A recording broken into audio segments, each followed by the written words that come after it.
La meditación de hoy se titula Una adoración que se demuestra. Pregunta para pensar: ¿se nota que adoras a Dios? Lectura principal: Nehemías 10, 32 a 39. Escuchemos el texto de la palabra del Señor.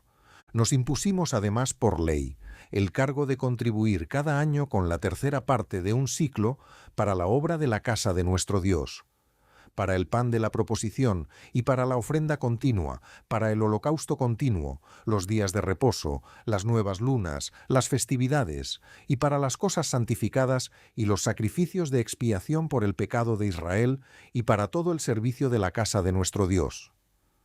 Echamos también suertes los sacerdotes, los levitas y el pueblo acerca de la ofrenda de la leña, para traerla a la casa de nuestro Dios, según las casas de nuestros padres, en los tiempos determinados cada año, para quemar sobre el altar de Jehová nuestro Dios, como está escrito en la ley. Y que cada año traeríamos a la casa del Señor las primicias de nuestra tierra y las primicias del fruto de todo árbol. Asimismo, los primogénitos de nuestros hijos y de nuestros ganados, como está escrito en la ley, y que traeríamos los primogénitos de nuestras vacas y de nuestras ovejas a la casa de nuestro Dios, a los sacerdotes que ministran en la casa de nuestro Dios, que traeríamos también las primicias de nuestras masas y nuestras ofrendas, y del fruto de todo árbol, y del vino y del aceite, para los sacerdotes, a las cámaras de la casa de nuestro Dios, y el diezmo de nuestra tierra para los levitas, y que los levitas recibirían las décimas de nuestras labores en todas las ciudades, y que estaría el sacerdote hijo de Aarón con los levitas, cuando los levitas recibiesen el diezmo, y que los levitas llevarían el diezmo del diezmo a la casa de nuestro Dios, a las cámaras de la casa del tesoro, porque a las cámaras del tesoro han de llevar los hijos de Israel y los hijos de Leví la ofrenda del grano, del vino y del aceite, y allí estarán los utensilios del santuario, y los sacerdotes que ministran, los porteros y los cantores, y no abandonaremos la casa de nuestro Dios. Puedes encontrar varias lecturas bíblicas complementarias en la descripción de este podcast. Comentario. En nuestras iglesias cantamos muchas veces frases parecidas a estas: Tuyo soy, Señor. Toma mi vida, es para ti. Todo lo que soy es tuyo. Todo lo que tengo es para ti. Por eso surge la famosa frase: cuando más mienten los cristianos es cuando cantan. Porque podemos cantar ese tipo de canciones, entregarnos a la alabanza y decirle de corazón al Señor: sí, tuyo soy, Señor. Pero luego, una vez que salimos de la iglesia, nuestra vida cotidiana es totalmente distinta. La tribu de Leví no recibió una región propia como heredad entre las demás tribus. Dios dispuso ciudades para ellos, pero su sostenimiento estaba especialmente ligado al servicio del santuario y a los diezmos que recibían del resto de Israel.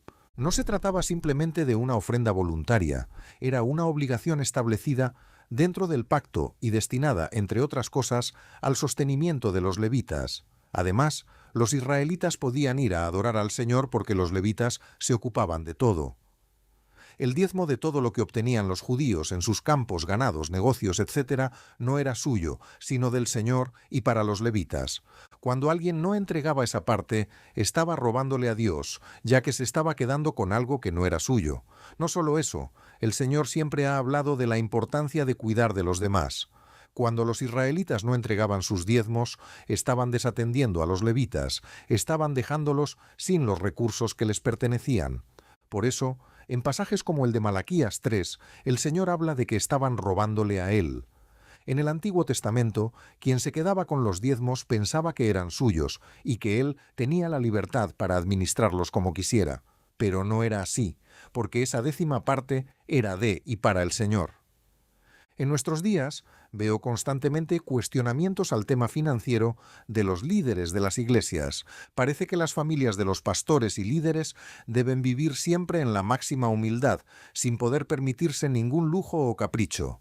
Si el miembro de una iglesia tiene una televisión o un automóvil de menor precio que el del pastor, ya aparecen los comentarios críticos, los cuestionamientos e incluso los ataques directos.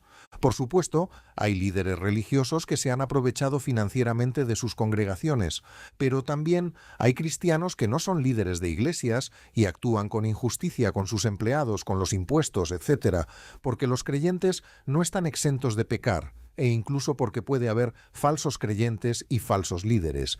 Pero lo que no tiene sentido es que se racanee con las personas que renuncian a otras posibilidades laborales para dedicarse plenamente al servicio de la Iglesia.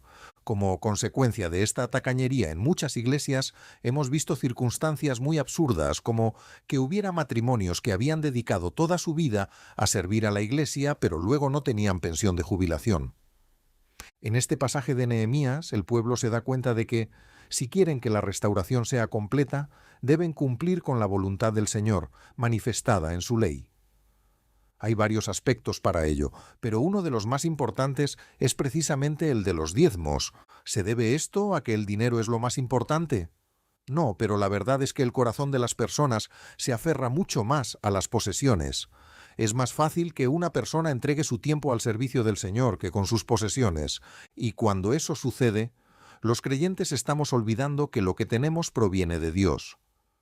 También nuestros recursos forman parte de lo que hemos recibido bajo la providencia de Dios. Incluso nuestra capacidad para trabajar y producir procede, en último término, de Él. Si cantamos frases como las del inicio de la meditación, debemos ser coherentes con ello.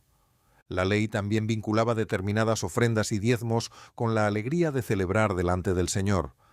Dar a Dios no debía entenderse únicamente como una carga, sino también como parte de la gratitud y de la adoración de un pueblo que reconocía de quién había recibido todo.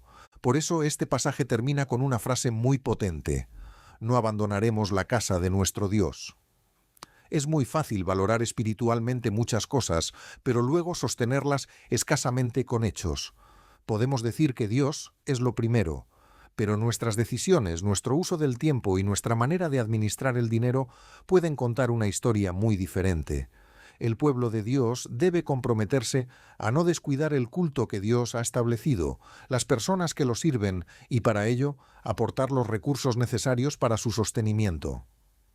En nuestra realidad actual, la adoración comunitaria requiere personas que sirvan, recursos que sostengan el ministerio, generosidad, participación y alegría, todo ello como respuesta a la gracia recibida. Preguntas de reflexión personal. 1. ¿Qué revela nuestra manera de usar el tiempo y el dinero sobre aquello que realmente valoramos? 2. ¿Estamos sosteniendo con nuestros recursos aquello que decimos valorar espiritualmente? 3. ¿En qué aspecto concreto necesitamos ser más generosos y responsables con lo que Dios nos ha confiado?